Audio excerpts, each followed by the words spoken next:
Welcome and thank you for joining us on this special series of the Crexi Podcast, an insider's look at all things commercial real estate. I'm your host, Yannis Papadakis, and this is ReConversations, delivering next-level insights and expertise live from the NNN Pro Group's booth here on the floor of ICSC's ReCon 2023. The show is powered by the NNN Pro Group, the market's leading net lease investment sales and advisory team. And today, we are thrilled to sit down with Rod Pickney, Senior VP of Acquisitions at Broadstone, an internally managed real estate investment trust that acquires, owns, and manages primarily single-tenant commercial real estate properties that are net leased on a long-term basis to a diversified group of tenants. Welcome to the podcast. Thanks, Yannis. Appreciate you having me. So, a little bit about you before we jump in. Where are you from, and how did you get your start in commercial real estate? Sure. So I started out as an accountant out of college. I joined Stan Johnson Company, a single tenant net lease brokerage firm based in Tulsa, Oklahoma. As an accountant, transitioned over to the brokerage side of things and spent about 11 years there, brokering all things single tenant net lease, retail, industrial, probably more specifically. In 2015, I left to join Broadstone, took a quick move to Rochester, New York, where the headquarters is. Spent about a year and a half there, and then moved to Dallas, Texas to set up shop for a more central location. I did acquisitions of all types at Broadstone, and then, over the years was eventually promoted to lead the acquisitions team. So I've been doing that now for several years, and we've got 6 acquisitions employees spread across Phoenix, Dallas, Chicago, Atlanta, and Rochester. And so that's how I ended up here. So tell me a little bit about your specific focus in acquisitions. What does the day-to-day look like? Sure. It's interesting now, as managing the team versus being part of, getting into the weeds of the deals. I have to really oversee, because we are a diversified REIT. I'm, overseeing the healthcare side of it, the industrial side of it, along with the retail and restaurant side of it. So every day is different. It's interesting. A lot of our peers are very focused on one asset class. And so, with my role, I'm spread across, constantly attending conferences like ICSC and things like that for each of the different, asset classes that we own. So it's an interesting day. We I'm part of our investment committee. We're constantly reviewing deals on a weekly basis that the team brings to the table. And then I also take more of a leadership and executive role with the senior leadership team as well. So when you're deciding, okay, we want to move in this direction or that direction, let's look for these kinds of deals. You're not specifically looking for the deals yourself. You have a team doing that. What really guides those decisions? Is it, what's happening in the market? Is it what you're hearing from, competitors, people that you work with? How do you go about that strategy? Sure. There's a lot to unpack with that question because every day is different. Most of the time the team is out sourcing deals either through the brokerage market or through a brokerage network or through, we've got a lot of relationships with private equity sponsors that we've formed over the years. We work with developers and other, operators of single tenant properties. And so, on a daily basis, that's what the team is out doing. They're sourcing those transactions. And I'm there as a sounding board and to give input and insight. I also really enjoy the relationship side of the business. So I spend a lot of time, meeting with all said, relationships and getting to know them better, make sure, we're operating in the manner they'd like for us to do that's most efficient, that, helps them achieve what they're trying to do. Because we are definitely relationship focused. And so that's where I spend the majority of my time. And then reviewing deals, making sure, that everyone's sort of going down the right paths. I think it can, vary week to week depending on what the markets are doing. Mm-hmm. We've had a solid decade of increased demand and lack of supply. And so, there's been pricing pressure. And so it's made for a lot of opportunity to buy deals, but a very competitive market. Whereas now we're in this, sort of transitional period where, there's a lot of price discovery. Folks are trying to figure out, where does everyone fit into this? And so it's definitely been a unique year so far. Yeah. And we're definitely trying to navigate that and decide where the opportunities are. Did you have any mentors that kind of led you down the path that you're on now? I did. Starting out, Stan Johnson, he has been a mentor over the years. He built a great business, that started in Tulsa, Oklahoma with the net lease side of things. And, he really spent a lot of time in the early years investing into all the brokers at Stan Johnson Company. So I've really enjoyed, watching him and learning from him and his input. And then when I joined Broadstone Net Lease, our original founder, Norman Leanhoutz, he was a great mentor for the short time that he was around still while I was there. And just watching him and his approach to not only just his analytical mindset to deals, but, how much he valued relationships and people. That was definitely his priority, and he wanted to make sure that everyone on the team did the same. And so it was really, really humbling watching him and learning from him.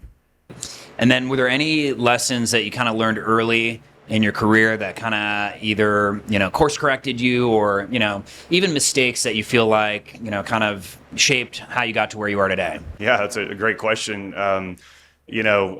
Staying out too late on a Sunday night before the first day of ICSC is one of those. But we've all been guilty of that. We've all been guilty of that. But no, in all honesty, I think it's really easy. Both previously as a broker and then as an acquisition lead, you can get caught into traps of over promising things that maybe can't necessarily be delivered like you'd want. And early in my career, it only takes one or two of those instances to realize like, okay, it really makes the most sense. Let's all just be straightforward about what we're doing. What can we achieve from a pricing perspective? What can we deliver in timing?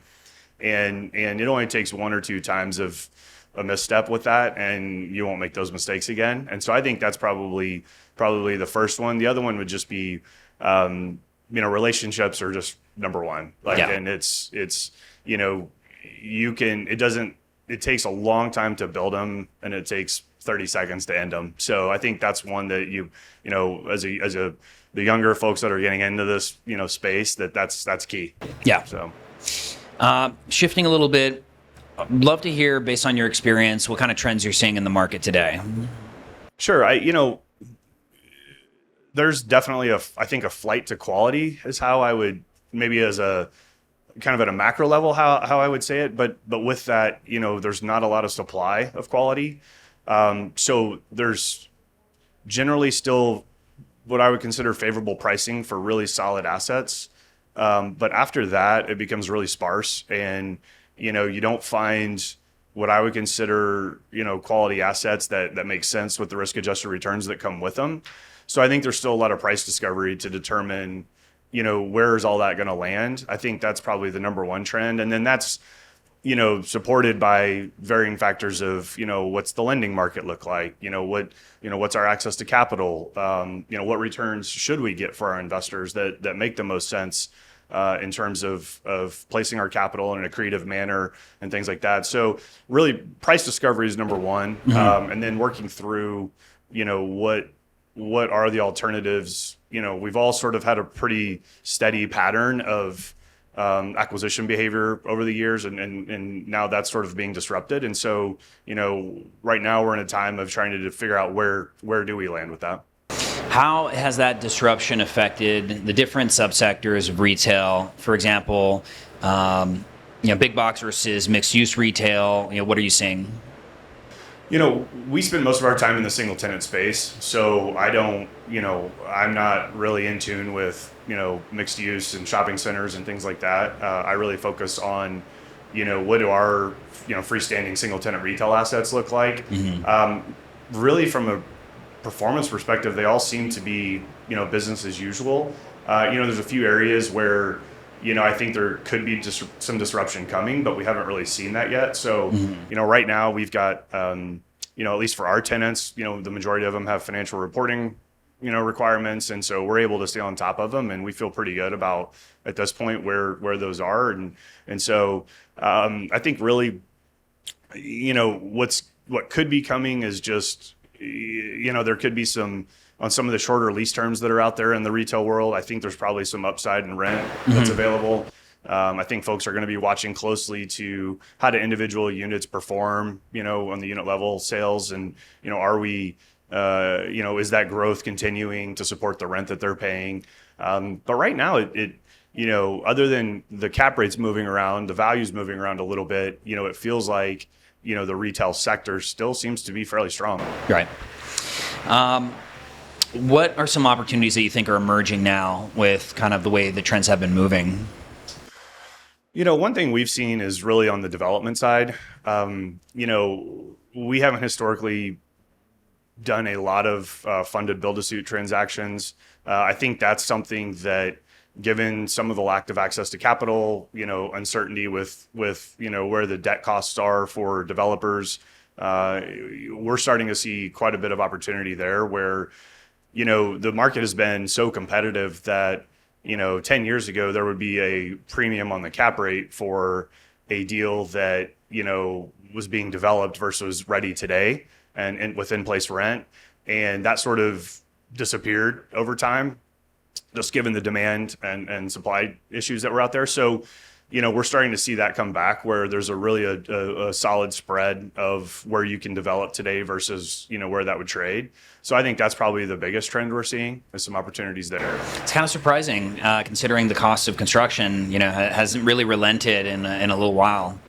Right. And that's part of it. Construction costs are up. Obviously, construction loan costs are up.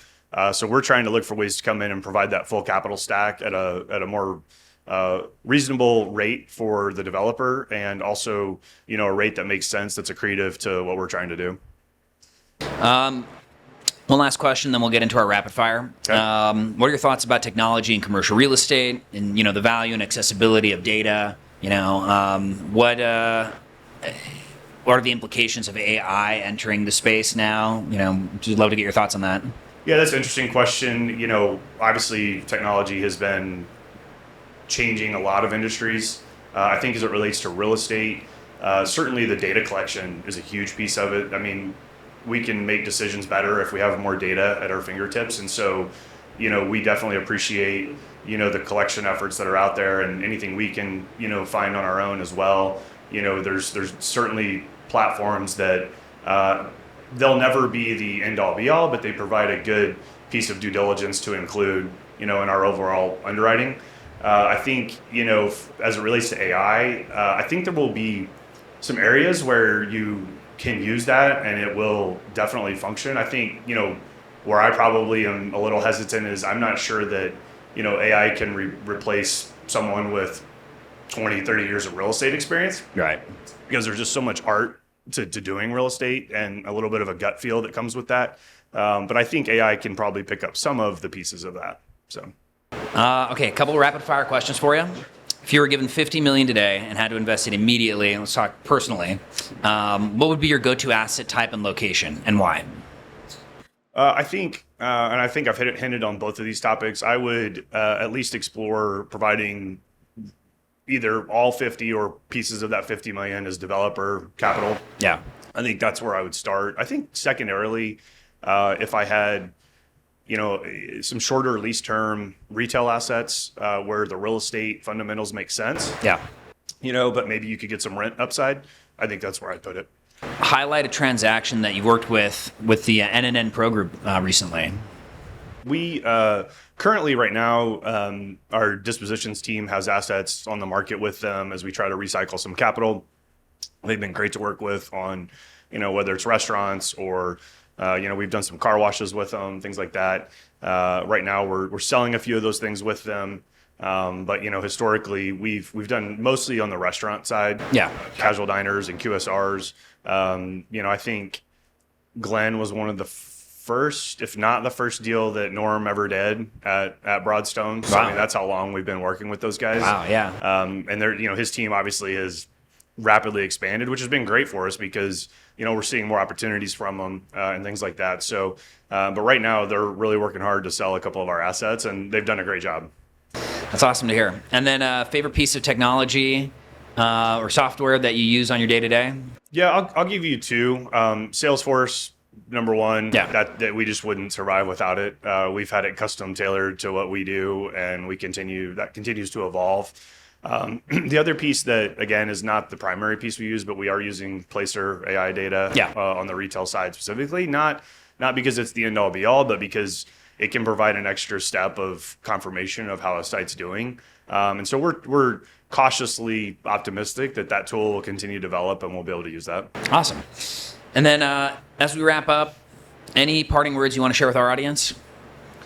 No, I just think that, real estate's a long game, right? And, there's always cycles and, some are fun and some are not, but there's always opportunities with cycles. And I think the key is to just look for those opportunities. And that's really, at Broadstone, we're being very selective in what we do acquire right now. But if we do see an opportunity that makes sense and is accretive to our investors, that's what we'll focus on. Well, thank you so much for joining us and sharing your insights and expertise. I know it's a busy show, so taking the time out to sit with us really means a lot to us and the audience. So Sure. Where can people find you online if they want to get in touch? Website, email, LinkedIn? Yeah, so we're Broadstone Net Lease. We have our website. I'm on the website with my email address. It's rod.pickney@broadstone.com. So. Excellent. Well, thank you again. And thanks to everyone who tuned in for this episode of ReConversations live from the NNN Pro Group's booth here on the floor of ICSC ReCon 2023. Special shout out to our friends at the NNN Pro Group for hosting us here at their booth. As I mentioned earlier, they are the nation's market leading net lease investment sales and advisory team. And to learn more, you can go to nnnpro.com. And if you liked this episode, you can check out more at go.crexi.com/podcast, or you can go to your favorite podcast app and have it sent directly to your phone. You can also check out videos on our YouTube channel. So thanks for checking this out, and we'll see you next time.